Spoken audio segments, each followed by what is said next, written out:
He's at the back. I'll introduce you to him. He came to fix my jacket. He's project managing the whole program for us. Some of you asked me on social media what happened to the hub in Venda. Guys, can I, before you go, I'm going to say something, and this is going to go on the record, so I know I'll be destroyed for this, but it's my truth, so it. Black people were not ready for freedom. We weren't. We were not ready for freedom.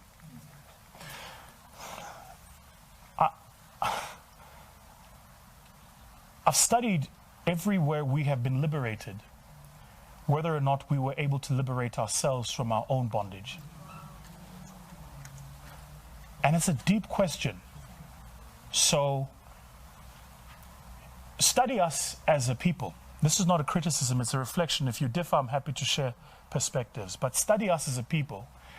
You notice that everywhere where we are in bondage, we are phenomenal at fighting for our liberation. Once we've received it, something goes wrong. And the mindset is pervasive. And it's pervasive, it's invasive, it's insidious.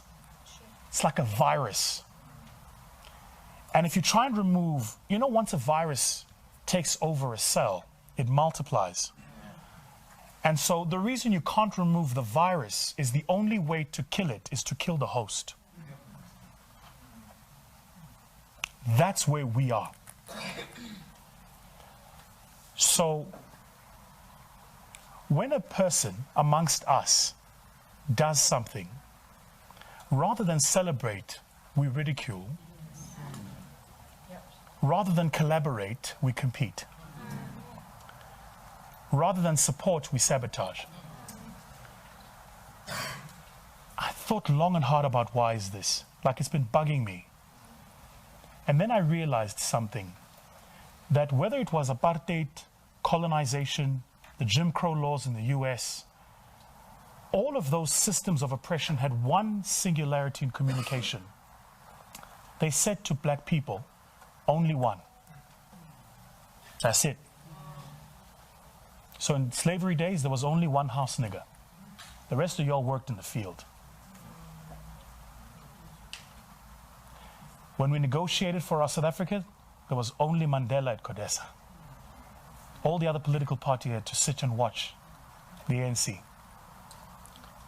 When we got our liberation, there was only one Cyril at the board. Only one. So when a black person makes it, the rest of us go, shit, he's taken the seat. That's why we practice crabs in a bucket. We go, the only way I get that seat is if I'm Tatu Vosimbegala. We don't think multiplier. Make sense? So he's going, I want to make a supercar. Nobody's going, how do I make tires for a supercar? We all go, shit, now he's done it. I'm telling guys, this is my most honest reflection on, and I've thought about, do I make it do I share it on social media? I was just like, the time will come. This has felt right, is the time. People will see this and I'll get slated for it, I'm sure. But I'm telling you now, I see it with me. The only people who attack are the people who want the seat. But here's what you're not seeing. I'm sitting where I'm sitting, and where I'm sitting, the system I'm fighting, if I get it right, opens for all of us. So, you know, it's the guy who fights Makosa. It's the guy who fights Tula Cindy. It's the guy who fights a Trevor Noah.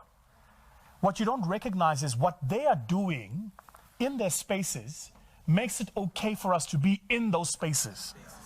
So don't fight Batu, fight Nike. Don't fight Makosa, fight Gucci. Do you get it? Like your mind, it's all wrong, guys. The mindset is this thing. Hey, man, we must be here, man.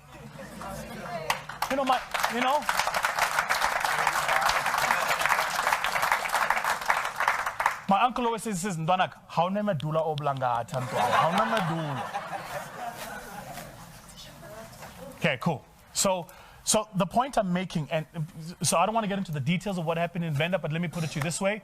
We got sabotaged. We went in, we got the land. I invested over 8 million rand building our hub. We went in local supplies. Everything in my hub was done by local people. The paving, the electrification, the fencing, everything. 8 million rand I pumped into the local economy of Thohoyandou. Then you know what happened? Proper sabotage. The municipal manager, the mayor, the commissioner of police, the police station manager, even the judge at the High Court were all in on it. I've said this publicly, him, let him sue me, I got the money. And I asked myself, why would they do it? Because it's very simple. In their minds, a young guy can't just come, just.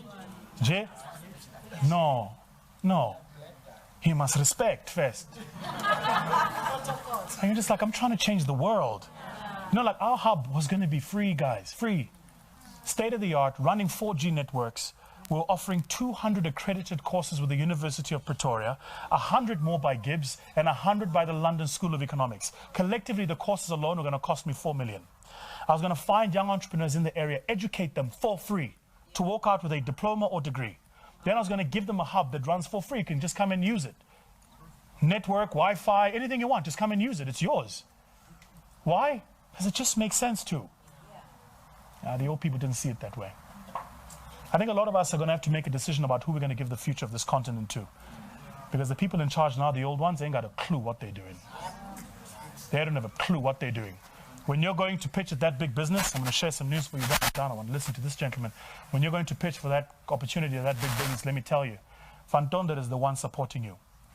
Mandla Sibego at the board is one going, no. Now, I know I've said some stuff that have cut deep, but you know what it hurt? Well, you know what they say? It only hurts if it's true. My brother, over to you.